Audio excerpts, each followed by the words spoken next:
Chips and Patreon. That's what I'm trying to say. At the end of this part, we will talk about the movie and review it, though.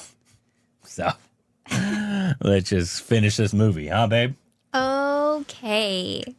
இரும்பு மனுஷனுக்கு தங்கமான பொண்டாட்டி நெருப்புல விழுந்தாலும் புடம் போட்ட சொக்க தங்கம்.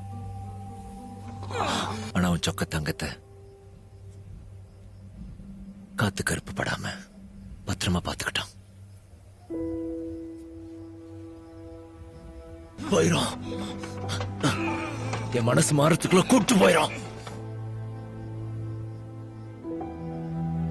கண்ணை கட்டி போங்கன்னு அனுப்பினப்ப கூட இவ்வளவு வருத்தப்படலையே.